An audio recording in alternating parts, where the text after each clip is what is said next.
ആരെങ്കിലും റെക്കോർഡിങ്ങിന് permission deny ചെയ്യുന്നുണ്ടോ? Okay, എന്തായിരുന്നു plinth area method?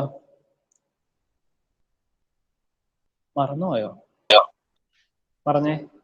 Plinth area estimate.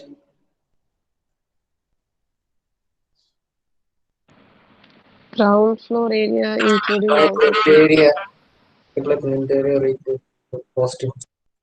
നമ്മൾ ബിൽഡിങ്ങിന്റെ പ്ലിന്ത് ഏരിയ എടുക്കുവാണ്. പ്ലിന്ത് ഏരിയ എടുത്തിട്ട് പ്ലിന്ത് ഇപ്പൊ എന്താണ്, നമ്മളൊരു ബിൽഡിങ്ങിന്റെ പ്ലിന്ത് ഏരിയ എടുക്കുന്നു, എന്നിട്ട് ഒരു എം സ്ക്വയർ പ്ലിന്ത് ഏരിയയുടെ റേറ്റ് വെച്ച് അതിനെ മൾട്ടിപ്ലൈ ചെയ്യുന്നു. അപ്പോൾ പ്ലിന്ത് ഏരിയ മെത്തേഡിൽ നമ്മൾ ബിൽഡിങ്ങിന്റെ പ്ലിന്ത് ഏരിയ മാത്രമേ കൺസിഡർ ചെയ്യുള്ളൂ. ഇനി ക്യൂബിക് റേറ്റ് മെത്തേഡിൽ എങ്ങനെയായിരുന്നു നമ്മൾ പ്രോബ്ലം ചെയ്തത്? ക്യൂബിക് റേറ്റ് മെത്തേഡിൽ അവിടെ എന്തുകൂടി കൺസിഡർ ചെയ്യുമായിരുന്നു? അല്ലെങ്കിൽ വോളിയം മെത്തേഡിൽ? പ്ലിന്ത് ഏരിയ മെത്തേഡിൽ നമ്മൾ ബിൽഡിങ്ങിന്റെ plinth area length into breadth അത് മാത്രമേ കൺസിഡർ ചെയ്തോളൂ.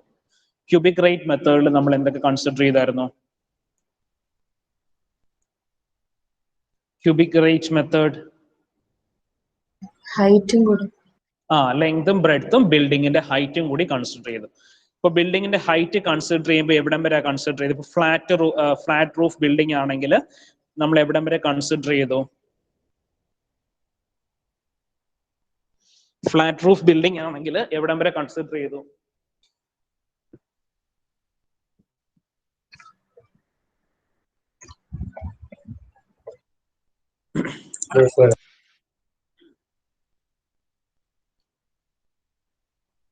എനിക്ക് വ്യക്തമായില്ല, ഒന്നുകൂടി പറയാമോ? ഇതൊരു ഫ്ലാറ്റ് റൂഫ് ബിൽഡിംഗ് ആണ്. ഈ ഫ്ലാറ്റ് റൂഫ് ബിൽഡിങ്ങിനകത്ത് നമുക്ക് പാരപ്പറ്റ് ഉണ്ട്. അപ്പൊ ബിൽഡിങ്ങിന്റെ ഹൈറ്റ് കൺസിഡർ ചെയ്യുന്ന എവിടെ നിന്ന് എവിടം വരെയാ? Half of the parapet wall. Half of the parapet wall. പാരപ്പറ്റിന്റെ ഹാഫ് ചെയ്യുന്ന ഗ്രൗണ്ട് ലെവൽ വരെയുള്ള ഹൈറ്റ് ആണ് നമ്മളിവിടെ കൺസിഡർ ചെയ്യുന്നത്. ഇത് നമ്മൾ പറയുന്നത് based on IS 3681 code of reference ആണ്. റെഫറൻസ് വെച്ചിട്ടാണ് നമ്മൾ ക്യൂബിക് റേറ്റ് മെത്തേഡ് പറയുന്നത്, IS 13681. ഓക്കെ, അത് രണ്ടുമാണ് നമുക്ക് അവിടെ പഠിക്കാനുള്ളത്. ഇനി unit rate method. Unit rate method ഇവിടെ നമ്മൾ പറയുന്നത് ഇതാണ്ട് എക്സാമ്പിൾ, ഇപ്പോൾ ഹൈവേ അല്ലെങ്കിൽ ബ്രിഡ്ജ് അങ്ങനെയൊക്കെ പറയുകയാണെങ്കിൽ, ഹൈവേ ഒക്കെ പറയുകയാണെങ്കിൽ per kilometre for a highway, 1 kilometre construct ചെയ്യാനുള്ള കോസ്റ്റ് വെച്ചിട്ടാണ് നമ്മൾ ഹൈവേ പ്രോജക്റ്റിനൊക്കെ പറയുന്നത്. പിന്നെ ബ്രിഡ്ജ് ആണെങ്കിൽ per metre span for a bridge, per class room for a school building, per bed for hospital. അപ്പോൾ പറഞ്ഞു ഒരു ബെഡിന്റെ കോസ്റ്റ് വെച്ചിട്ടാണ് നമ്മൾ ആ ബിൽഡിന്റെ എത്ര നമ്പർ ഓഫ് ബെഡ് ഉണ്ടോ ആ കോസ്റ്റ് പറയുന്നത്. Per litre four water tank. അതാണ് നമ്മൾ ഇവിടെ പറയുന്നത് യൂണിറ്റ് റേറ്റ് മെത്തേഡ്. ഒരു യൂണിറ്റിന്റെ റേറ്റ് വെച്ച് നമ്മൾ ടോട്ടൽ എത്ര നമ്പർ ഓഫ് യൂണിറ്റ്സിന് വേണ്ടിയിട്ടാണ് കൺസ്ട്രക്ട് ചെയ്യുന്നത് അത് നമ്മൾ പറയുന്നതാണ് യൂണിറ്റ് റേറ്റ് മെത്തേഡ്. സോ നമ്മൾ ഇത്രയും കാര്യങ്ങൾ യൂണിറ്റ് റേറ്റ് മെത്തേഡിൽ അറിഞ്ഞിരിക്കണം. Variation of price level, change in specification and location of sites, number of units provided in the structure, soil consideration. അപ്പോൾ നമ്മൾ ഈ പെർ കിലോമീറ്റർ ഫോർ ഹൈവേ എന്നൊക്കെ പറയുമ്പോൾ നമ്മളൊരു പുതിയ നാഷണൽ ഹൈവേ പ്രോജക്റ്റ് കൺസ്ട്രക്ട് ചെയ്യാനായിട്ടാണ് നമ്മൾ ഉദ്ദേശിക്കുന്നത്. അപ്പോൾ ഇതിന് മുന്നേ കൺസ്ട്രക്ട് ചെയ്തൊരു ഹൈവേയുടെ കോസ്റ്റ് വെച്ചിട്ടായിരിക്കും നമ്മൾ എസ്റ്റിമേറ്റ് അനലൈസ് ചെയ്യുന്നത്. അപ്പൊ എന്താണ്, പക്ഷേ അതുമായിട്ട് ഇത്രയും വേരിയേഷൻസിനുള്ള പോസിബിലിറ്റി ഉണ്ട്. ഓൾറെഡി കൺസ്ട്രക്ട് ചെയ്ത് അല്ലെങ്കിൽ നമ്മളിപ്പോ റെഫർ ചെയ്യുന്ന ഒരു പ്രോജക്റ്റുമായിട്ട് ഇത്രയും കാര്യങ്ങളിൽ ചേഞ്ചസ് ഉണ്ടാകാം. വേരിയേഷൻ പ്രൈസ് ലെവൽ എന്ന് വെച്ചാൽ ലേബേഴ്സിന്റെ കോസ്റ്റിനകത്തും മെറ്റീരിയൽസിന്റെ കോസ്റ്റിനകത്തും ഒക്കെ വരുന്ന ചേഞ്ചസ് വരാം. ലൊക്കേഷൻ ഓഫ് സൈറ്റ്, ഒരുപാട് ഉള്ളിലേക്കാണ് നമ്മുടെ സൈറ്റിന്റെ ലൊക്കേഷൻ എങ്കിൽ ട്രാൻസ്പോർട്ടേഷൻ കോസ്റ്റ് ഒക്കെ ചേഞ്ച് ചെയ്യും. Number of units provided in the structure. ഇപ്പൊ സ്കൂൾ ബിൽഡിങ്സും കോളേജ് ബിൽഡിങ്സും ഒക്കെ ആണെങ്കിൽ എന്താണ് നമ്പേഴ്സ്, ഒരു യൂണിറ്റ് വെച്ച് നമ്മൾ 10 യൂണിറ്റ്സിനും അല്ലെങ്കിൽ ഇപ്പോൾ ഒരു ക്ലാസ് റൂമിന്റെ കോസ്റ്റ് വെച്ച് 10 ക്ലാസ് റൂമിന്റെ കോസ്റ്റും കൂടി അനലൈസ് ചെയ്യുമ്പോൾ എപ്പോഴും നമുക്ക് സെയിം ആയിട്ട് തന്നെ വരണമെന്നില്ല. ചിലപ്പോൾ കോസ്റ്റിനകത്ത് വ്യത്യാസങ്ങൾ വരാം. അപ്പൊ അതാണ് ഇവിടെ പറയുന്നത് യൂണിറ്റ് റേറ്റ് മെത്തേഡ്. ഒരു യൂണിറ്റിന്റെ റേറ്റ് വെച്ച് നമ്മൾ ടോട്ടൽ നമ്പർ ഓഫ് യൂണിറ്റ്സിന്റെ റേറ്റ് കാൽക്കുലേറ്റ് ചെയ്യണം. അതാണ് യൂണിറ്റ് റേറ്റ് മെത്തേഡ്. ഇനി ബേ മെത്തേഡ്. ബേ മെത്തേഡ് എന്ന് വെച്ചാൽ നമുക്ക് ഒരു ബിൽഡിങ്ങിനെ ഡിഫറെന്റ് ബേസ് ആയിട്ട് ഡിവൈഡ് ചെയ്യാം. എങ്ങനെ ഡിഫറെന്റ് ബേസ് ആയിട്ട് ഡിവൈഡ് ചെയ്യാന്ന് വെച്ചാൽ, അപ്പോൾ ഇതൊരു ഫൗണ്ടേഷൻ ആണ്. നമ്മൾ ഫ്രെയിംഡ് സ്ട്രക്ചർ എന്ന് പറയുമ്പോൾ എന്തുണ്ടാവും, നമുക്കിങ്ങനെ കോളംസ് പ്രൊവൈഡ് ചെയ്തിട്ടുണ്ടാവും. അപ്പോൾ ഇങ്ങനെ കോളംസ്, കോളംസും ഈ കോളംസിനെ കണക്ട് ചെയ്തുണ്ടാവും ബീംസും ഉണ്ടാവും. കോളംസ് ഉണ്ടാവും, കോളംസിനെ കണക്ട് ചെയ്ത് ബീംസും ഉണ്ടാവും. അപ്പോൾ ഇതാണ്ട് ഈ ഒരു പോർഷനെയാണ് ഒരു ബേ എന്ന് പറയുന്നത്.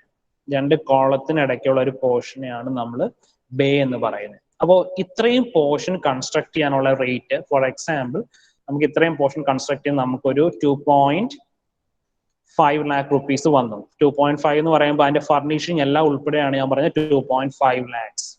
അപ്പോൾ ഈ ഒരു പോർഷൻ മാത്രം, ഈ ഒരു ബേ മാത്രം കൺസ്ട്രക്ട് ചെയ്യാൻ എനിക്ക് 2.5 lakhs വന്നു. അങ്ങനെ എത്ര നമ്പർ ഓഫ് ബേസ് ഉണ്ട്? ഫോർ എക്സാമ്പിൾ അങ്ങനെ 10 നമ്പർ ഓഫ് ബേസ് ഉണ്ടെങ്കിൽ എന്ത് ചെയ്യുക? ഒരു ബേയുടെ വാല്യൂ ഇൻറ്റു 10 ചെയ്യുക. അപ്പോൾ അതായിരിക്കും ബേ മെത്തേഡിൽ നമ്മൾ കോസ്റ്റ് എസ്റ്റിമേറ്റ് പറയുന്നത്. So approximate estimated cost is equal to number of bays in the proposed structure into cost of one such bay. അപ്പോൾ ഈ 3 മെത്തേഡാണ് നമ്മൾ ജസ്റ്റ് ഒരു പ്രിലിമിനറി ഡീറ്റെയിൽ ആയിട്ട് പഠിക്കുന്നത്. Approximate estimate plinth area method and cubic rate method. അതിന്റെ രണ്ടിന്റെ problems നമ്മൾ ഫസ്റ്റ് മോഡ്യൂളിൽ ഡിസ്കസ് ചെയ്തു. ഇനി പിന്നുള്ളത് യൂണിറ്റ് റേറ്റ് മെത്തേഡും ബേ മെത്തേഡാണ്. യൂണിറ്റ് റേറ്റ് മെത്തേഡിന്റെ ബേ മെത്തേഡിന്റെ പ്രോബ്ലംസ് വളരെ സിമ്പിൾ ആയിട്ടേ ചോദിക്കുകയുള്ളൂ. ഒരു യൂണിറ്റിന്റെ കോസ്റ്റ് തരും, അത് വെച്ച് നമുക്ക് എത്ര നമ്പർ ഓഫ് യൂണിറ്റ്സ് ആണോ ഉള്ളത് അതുമായിട്ട് മൾട്ടിപ്ലൈ ചെയ്യാണ് വേണ്ടത്. അപ്പോൾ ഈ 4 മെത്തേഡും ക്ലിയർ ആണോ? എന്തെങ്കിലും ഡൗട്ട് ഉണ്ടോ? Plinth area method, cubic content method,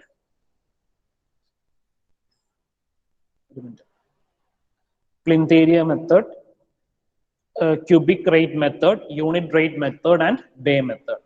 So ഈ 4 മെത്തേഡ്സ് ആണ് നമ്മൾ അപ്രോക്സിമേറ്റ് മെത്തേഡ് ഓഫ് എസ്റ്റിമേഷൻ എന്ന് പറയുന്നത്. ക്ലിയർ ആണോ? യൂണിറ്റ് റേറ്റ് മെത്തേഡും ബേ മെത്തേഡും നമുക്ക് ഒരു ബിൽഡിങ്ങിനെ ഡിഫറെന്റ് ബേസ് ആയിട്ട് ഡിവൈഡ് ചെയ്യുന്നു. ഡിഫറെന്റ് ബേസ് ആക്കുന്നത് എങ്ങനെയാണ്? താണ്ടെ നമുക്ക് 2 കോളത്തിനിടയ്ക്കുള്ള സ്പേസിനെ ഒരു ബേ ആയിട്ട് എടുക്കുന്നു. ആ ബേ കൺസ്ട്രക്ട് ചെയ്യാൻ നമുക്ക് എത്ര എമൗണ്ട് ചെലവായി, അതേ കണക്ക് എത്ര നമ്പർ ഓഫ് ബേസ് ഉണ്ടോ അതുമായിട്ട് മൾട്ടിപ്ലൈ ചെയ്യാണ് ചെയ്യുന്നത്. പിന്നെ യൂണിറ്റ് റേറ്റ് മെത്തേഡ് എന്ന് പറയുമ്പോൾ ഇപ്പോൾ നാഷണൽ ഹൈവേ പ്രോജക്റ്റ് ഒക്കെ ചെയ്യുമ്പോൾ 1 കിലോമീറ്ററിന്റെ കൺസ്ട്രക്ഷൻ കോസ്റ്റ് അറിയാമെങ്കിൽ അത് വെച്ച് നമുക്ക് എത്ര കിലോമീറ്റർ ആണ് നമ്മൾ കൺസ്ട്രക്ട് ചെയ്യാൻ പോകുന്നത് അതിന്റെ റേറ്റ് കാൽക്കുലേറ്റ് ചെയ്യണം. Unit rate method. പിന്നെ cubic rate method and plinth area method നമ്മൾ ഫസ്റ്റ് മോഡ്യൂളിലെ പഠിച്ചു. ക്യൂബിക് റേറ്റ് മെത്തേഡിൽ എന്താണ്? ബിൽഡിങ്ങിന്റെ ലെങ്തും ബ്രെഡ്ത്തും ഹൈറ്റും കൺസിഡർ ചെയ്യുന്നു. പ്ലിന്ത് ഏരിയ മെത്തേഡിലാണെങ്കിൽ ബിൽഡിങ്ങിന്റെ പ്ലിന്ത് ഏരിയ വെച്ച് റേറ്റ് കാൽക്കുലേറ്റ് ചെയ്യുന്നു. ലെങ്ത്തിന്റെ ബ്രെഡ്ത്ത് മാത്രം വെച്ച് റേറ്റ് കാൽക്കുലേറ്റ് ചെയ്യുന്നു. ഇത്രയും കാര്യങ്ങൾ ക്ലിയർ ആണോ? Yes, sir.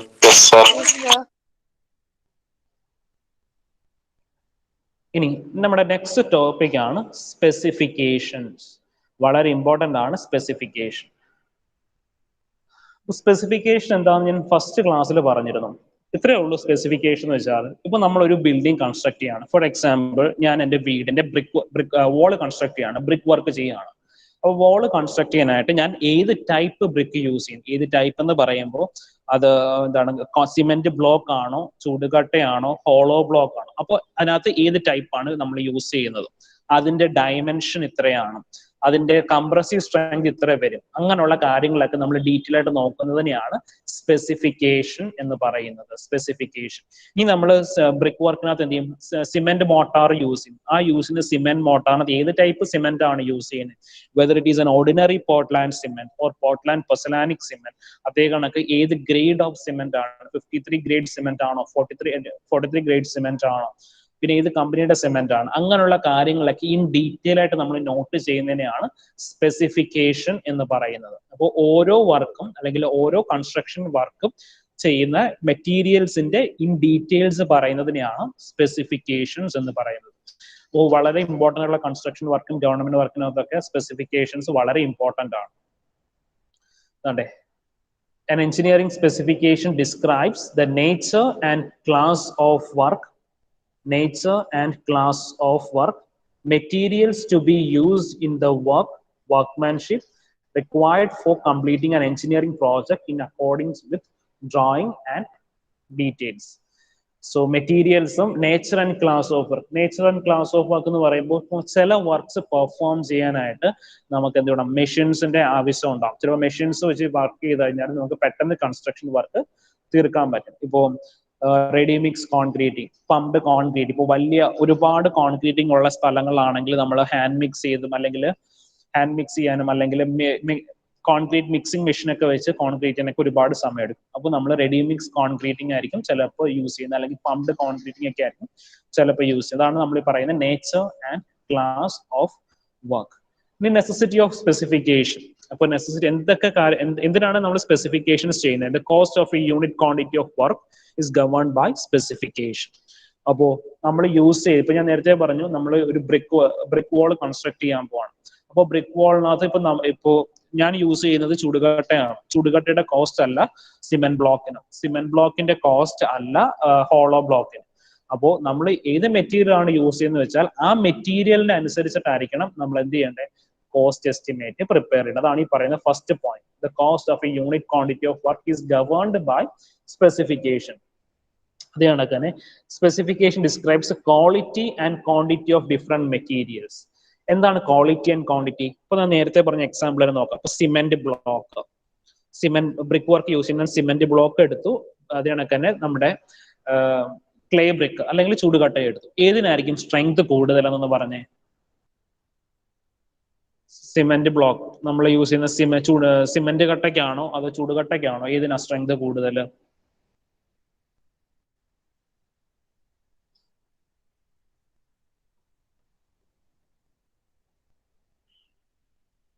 ഏതിനാ സ്ട്രെങ്ത് കൂടുതൽ എന്ന് നോക്കി. ചുടുകട്ടയ്ക്കാണോ സ്ട്രെങ്ത് കൂടുതൽ അതോ സിമെന്റ് ബ്ലോക്കിനാണോ സ്ട്രെങ്ത് കൂടുതൽ?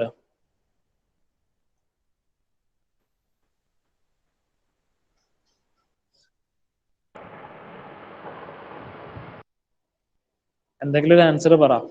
ചുടുകട്ടയ്ക്കാണോ? ചുടുകട്ടയ്ക്കല്ല സ്ട്രെങ്ത് കൂടുതൽ, സിമെന്റ് ബ്ലോക്കിനാ സ്ട്രെങ്ത് കൂടുതൽ. ചുടുകട്ട നമ്മൾ എന്താ, ക്ലേ അല്ലേ?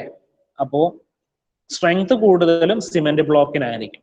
പക്ഷേ സിമെന്റ് ബ്ലോക്സിന് ഒരു പ്രശ്നമുണ്ട്. സിമെന്റ് ബ്ലോക്സിനകത്ത് ചൂട് കൂടുതലായിരിക്കും. എന്ന് വെച്ചാൽ നമ്മൾ സിമെന്റ് വെച്ചിട്ടാണ് അത് കട്ട ഉണ്ടാക്കുന്നത്. അപ്പൊ അതുകൊണ്ട് തന്നെ ചൂട് കൂടുതലായിരിക്കും. അതിന്റെ സർഫസ് അൺഡുലേറ്റഡ് ആയിരിക്കും. ഒരു സ്മൂത്ത് സർഫസ് ആയിരിക്കില്ല. നമ്മൾ പർച്ചേസ് ചെയ്യുന്ന സിമെന്റ് ബ്ലോക്ക് നോക്കിക്കഴിഞ്ഞാൽ കാണാം അതിന്റെ ഒരു സ്മൂത്ത് സർഫസ് ആയിരിക്കില്ല ഉണ്ടാകുന്നത്. അതുകൊണ്ട് പ്ലാസ്റ്ററിങ്ങിന് വേണ്ടിയിട്ട് നമ്മൾ ഒരുപാട് സിമെന്റ് അല്ലെങ്കിൽ സിമെന്റ് മോട്ടർ ഒരുപാട് യൂസ് ചെയ്യേണ്ടി വരും.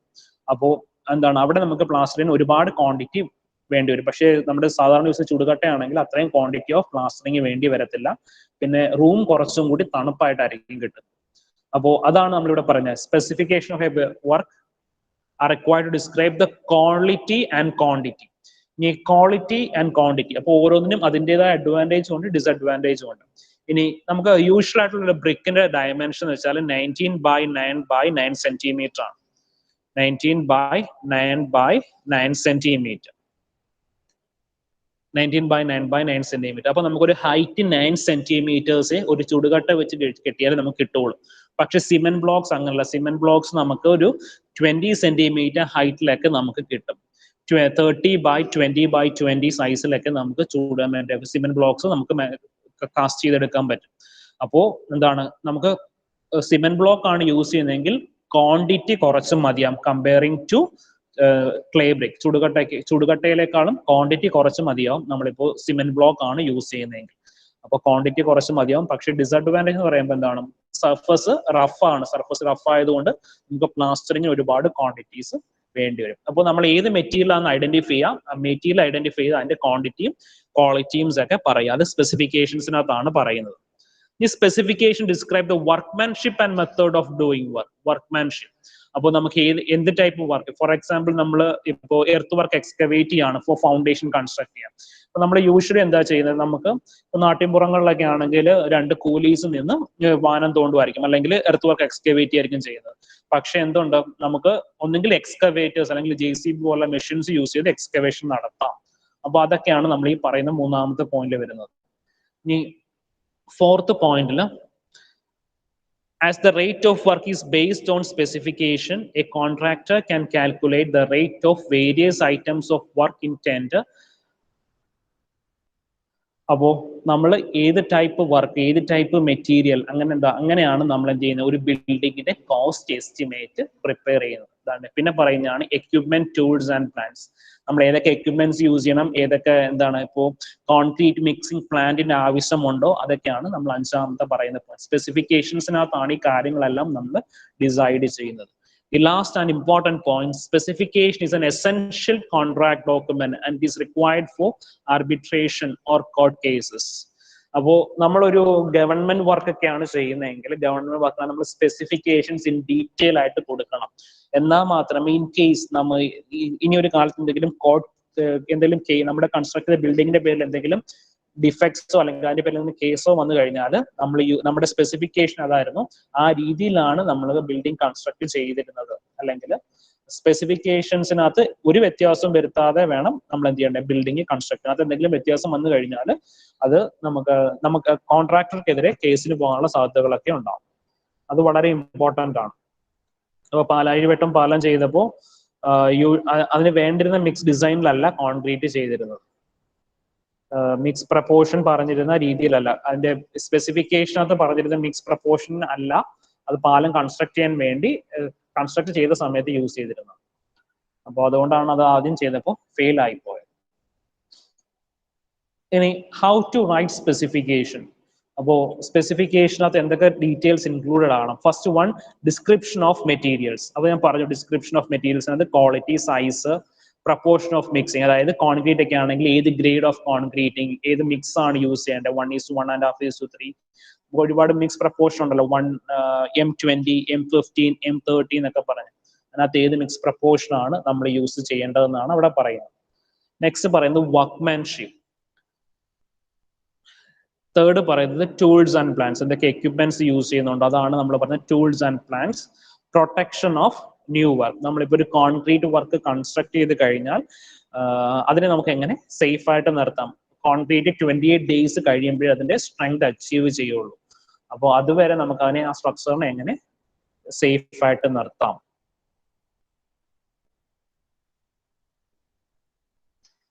ഇനി എക്സ്പ്രഷൻസ്. സോ നമ്മൾ ഈ സ്പെസിഫിക്കേഷൻസ് നമ്മൾ എഴുതുമ്പോൾ അതിനകത്ത് ഉപയോഗിക്കുന്ന വേർഡ്സ് എല്ലാം ക്ലിയർ ആൻഡ് സ്പെസിഫിക് ആയിരിക്കണം. അപ്പോൾ ഡബിൾ മീനിങ്സ് വരുന്ന വേർഡ്സോ ക്ലിയർ അല്ലാത്ത വേർഡ്സോ ക്ലിയർ അല്ലാത്ത ഒരു കാര്യങ്ങളും സ്പെസിഫിക്കേഷൻസിനകത്ത് വരാൻ പാടില്ല. അതൊരു കോൺട്രാക്ട് ഡോക്യുമെന്റ് ആണ്. ക്ലയന്റും അതേ കണക്കിന് കോൺട്രാക്ടറും തമ്മിൽ, അല്ലെങ്കിൽ വർക്ക് ചെയ്യുന്ന ആളും തമ്മിലൊരു എസെൻഷ്യൽ കോൺട്രാക്ട് ഡോക്യുമെന്റ് ആണ്. അതുകൊണ്ട് ആ ഡോക്യുമെന്റ്സിനകത്ത് എഴുതുന്ന കാര്യങ്ങളെല്ലാം അത് ലെജിബിൾ ആയിരിക്കണം. മീനിങ്സ് എല്ലാം ഇൻകറക്റ്റ് ആയിട്ട് ഉണ്ടാകുന്ന കാര്യങ്ങളായിരിക്കണം അതിൽ വരുന്നത്. ഇനി clauses of specification. The clauses shall be arranged in order in which work shall be carried out. അപ്പോൾ സ്പെസിഫിക്കേഷൻസ് എഴുതുമ്പോൾ നമ്മൾ ഓർഡറിനായിരിക്കണം എഴുതുന്നത്. ഫസ്റ്റ് എന്താണ് എർത്ത് വർക്ക് എക്സ്കവേഷൻ, സെക്കൻഡ് എന്താണ് ഫൗണ്ടേഷൻ കൺസ്ട്രക്ഷൻ, തേർഡ് എന്താണ് ബ്രിക്ക് വർക്കിന്റെ കൺസ്ട്രക്ഷൻ. അങ്ങനെ ബിൽഡിങ്ങിന്റെ വർക്ക് എങ്ങനെയാണോ പ്രൊസീഡ് ചെയ്യുന്നത് ആ രീതിയിൽ വേണം നമ്മൾ അതിന്റെ ഡീറ്റെയിൽസ് സ്പെസിഫൈ ചെയ്ത് എഴുതാനായിട്ട്. അതാണ് ക്ലോസസ് ഫോർ സ്പെസിഫിക്കേഷൻ. അപ്പൊ ഞാൻ ഹൗ ടു റൈറ്റ് സ്പെസിഫിക്കേഷൻസ് ഒന്നും കൂടി പറയാം. ആദ്യം എന്താ വേണ്ടത്, ഡിസ്ക്രിപ്ഷൻ ഓഫ് മെറ്റീരിയൽ. നമ്മൾ യൂസ് ചെയ്യുന്ന മെറ്റീരിയൽസിന്റെ കാര്യങ്ങൾ ഇൻ ഡീറ്റെയിൽ ആയിട്ട് കൊടുക്കുക. വർക്ക്മാൻഷിപ്പ് നമ്മുടെ മെത്തേഡ് ഓഫ് വർക്ക്, നമ്മൾ ഏതൊക്കെ മിക്സ് പ്രപ്പോർഷൻ. വർക്ക്മാൻഷിപ്പിനകത്ത് പറയുന്നത് ഡിസ്ക്രിപ്ഷൻ ഓഫ് വർക്ക്മാൻഷിപ്പ്, the method of mixing to the proportion, laying, preparation of base surface, compacting, finishing and curing. നമ്മളൊരു വർക്കിന്റെ പ്രൊസീജിയേഴ്സ് എങ്ങനെയാണ് അതാണ് നമ്മൾ പറയുന്നത് വർക്ക്മാൻഷിപ്പ്. ഇനി ടൂൾസ് ആൻഡ് പ്ലാൻസ്. എന്തെങ്കിലും എക്യുപ്മെന്റ്സ് വേണമെങ്കിൽ അതാണ് ടൂൾസ് ആൻഡ് പ്ലാൻസിൽ പറയുന്നത്. ക്രെയിന്റെ ആവശ്യമുണ്ടോ അല്ലെങ്കിൽ ലിഫ്റ്റിന്റെ ആവശ്യമുണ്ട്. ചിലപ്പോൾ ഹൈ റൈസ് ബിൽഡിംഗ് ആണെങ്കിൽ മെറ്റീരിയൽസ് ഹയർ ഫ്ലോസിലേക്ക് കൊണ്ടുപോകാൻ ലിഫ്റ്റിന്റെ ആവശ്യമുണ്ടാകും. Protection of new work. Expression എന്ന് പറയുമ്പോൾ നമ്മുടെ സ്പെസിഫിക്കേഷൻസിനകത്ത് എഴുതുന്ന കാര്യങ്ങൾ സ്പെസിഫിക് ആയിട്ട് വേണം എഴുതാനായിട്ട്. എന്തെങ്കിലും എന്താണ് ഡബിൾ മീനിങ്സ് ഉള്ള വേർഡ്സോ ക്ലാരിറ്റി ഇല്ലാത്ത വേർഡ്സോ ഒന്നും ഒരിക്കലും സ്പെസിഫിക്കേഷൻസിനകത്ത് എഴുതരുത്. ഈ ലാസ്റ്റ് ഒന്നാണ് ക്ലോസസ് ഓഫ് സ്പെസിഫിക്കേഷൻ. നമ്മൾ സ്പെസിഫിക്കേഷൻസ് എഴുതുമ്പോൾ ഓർഡറിന് തന്നെ എഴുതുക. ഏത് ഓർഡറിനാണോ നമ്മൾ വർക്ക് ചെയ്യുന്നത് ആ ഓർഡറിന് തന്നെ സ്പെസിഫിക്കേഷൻസ് എഴുതുക. നമുക്ക് നെക്സ്റ്റ് പറയുന്നതാണ് ടൈപ്സ് ഓഫ് സ്പെസിഫിക്കേഷൻസ്. സ്പെസിഫിക്കേഷൻസിനെ രണ്ടായിട്ട് ക്ലാസിഫൈ ചെയ്യും, general specification and detailed specifications. അപ്പോൾ നമുക്ക് അടുത്ത ക്ലാസ്സിൽ പറയാം general specification and detailed specification. Okay, നിങ്ങൾക്ക് എന്തെങ്കിലും ഡൗട്ട്സ് വന്നിട്ടുണ്ടെങ്കിൽ ചോദിക്കാം. സ്പെസിഫിക്കേഷൻ എന്താണ്, സ്പെസിഫിക്കേഷൻ എങ്ങനെയാണ് നമ്മൾ എഴുതുന്നത്, ഇത്രയും കാര്യങ്ങളാണ് പറഞ്ഞത്. അടുത്ത ക്ലാസ്സിൽ ഡീറ്റെയിൽഡ് സ്പെസിഫിക്കേഷൻസ് ആണ്. ജനറൽ സ്പെസിഫിക്കേഷനുണ്ട്, ഡീറ്റെയിൽഡ് സ്പെസിഫിക്കേഷൻ ഉണ്ട്. ആ കാര്യങ്ങൾ